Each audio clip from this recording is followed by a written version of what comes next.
Today, I'm going to talk about the C words in real estate. No, not curse words. I'm going to talk about concessions, close of escrow, closing costs, words that you come across in real estate that can be confusing and that need clarification for a lot of people because they get all muddled. I'm Jenny Ullman. I'm a realtor here in Southern Arizona, and I know that those of us who work in real estate and lending every single day, we toss this jargon around assuming that everybody knows what it means. And we forget that there are a lot of people out there who haven't done a real estate transaction, who haven't bought a house, or maybe it's been 8 years since they bought their last house. They don't remember these things. So I'm going to talk about the 3 words that I think come up most often where buyers and sellers say, wait, what does that mean again? And I hope this will illuminate you and make you feel a little more confident when you go into your real estate transaction. The first C word I'm going to talk about is close, or close of escrow. And this word is particularly confusing because we use it a couple of ways. Now, close, we all know what closing something is, right? It's ending it. It is closing or shutting, right?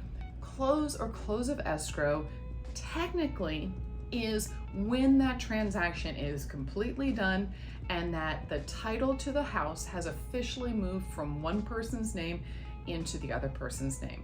The seller now is no longer the title holder to the house, and it is now in the buyer's name. That's the technical close of escrow. Typically, you will hear a realtor refer to close of escrow in this technical term when they talk about, oh, you can get your keys at close of escrow. How do we time that? How do we know when the close of escrow is? It is when the recorder's office, which is the governmental office who keeps record, get it? Recordation, record, keeps record of who owns particular things, in this case, a house. And when the recorder's office officially makes the transfer, they have all the documentation from the escrow company as to who now owns it, who has a lien against the house as the mortgage company, and they officially transfer that title. When they do that, escrow company gets notified immediately, and then the escrow company will call the realtors and say, hey, we've closed. It has recorded. That's the official terminus of that transaction, and that's when you as the buyer here, that's when you get your key from me. So that's the technical close of escrow. However, we do this thing where we say, oh, bring your check to close. Bring your check to closing, or I'll see you at closing. When we say it that way, we're talking about the final time that you go to sign papers. So we might say, bring your check to closing. That means when you go in for your final signatures on your loan documents, you're gonna bring your cashier's check with you. That we also will refer to as closing. Now, often this happens the same day as recordation, maybe the day before. That's here in Arizona. Other places I know, you may do your final signing days, but sometimes even weeks before it gets recorded. But here, most often happens a couple of days, within a couple of days of the final recordation. So closing, close of escrow, either talking about technical term when it records or when you go sign for the final time. Got it? So closing, that word brings us to the next C word, which is closing costs. So people say, well, what are closing costs? That's just the one check I bring. Well, closing costs mean different things for buyers and sellers. For buyers, closing costs have to be added to your down payment amount as the total amount that you are going to bring at your closing, at your signing. Closing costs are not the same as down payment. Let me give you an example.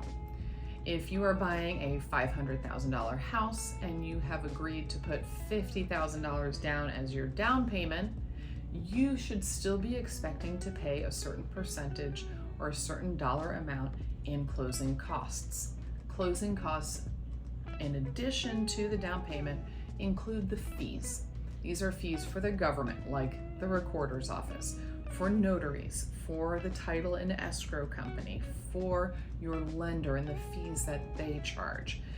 Lenders are not doing it for free. In the example that I gave you, they're giving you a $450,000 mortgage, and you're going to pay fees in order to get that service. So that's what closing costs look like generally to buyers. Now, to sellers, they also have fees that they have to pay at close. The seller's fees typically include the recorder's office, the government fees, the notary fees. Here in Arizona, we don't typically have attorney's fees. Other states do. But the seller here in Arizona typically pays for title insurance and other title and escrow fees, and then oftentimes the realtor fees. Now, don't worry, no realtor fees should be sprung on you at the close of escrow. The buyer and seller each will have already signed a contract with their realtors to make sure that they're super clear on how the realtors are getting paid. And these fees are then reconciled at the close of escrow. So the seller pays fees, the buyer pays fees, but they kind of get allocated out differently. But those are called for the buyer, typically, we talk about closing costs. And I don't like when people get confused that they didn't realize there was something on top of the down payment they had to bring in. So we have closing costs, and the closing costs bring me to my third and final C word, which is concessions. Now, concessions, when we're talking about real estate, is not the popcorn and candy that you buy when you go into a movie. Concessions in real estate are credits that one party will give to the other party. Typically, it's the seller giving a concession or a credit to the buyer. This is done, again, through the final settlement statement at close of escrow, but those concessions can get traded back and forth during the course of a contract. Sometimes those concessions are hashed out at the very beginning of a contract, and then sometimes they are negotiated in the middle of the contract. Let me give you two examples. Right now, it's more expensive to get a loan than it was a year ago. I think we all know this, but a buyer who maybe has saved up $25,000, they find a house they like, they talk to their lender, and their lender says, you need a down payment and closing costs which total $28,000. And the buyer says, oh, I'm so close, I have 25, I need $3,000 more. That buyer might write a contract where they say, I'm gonna buy the house for this amount.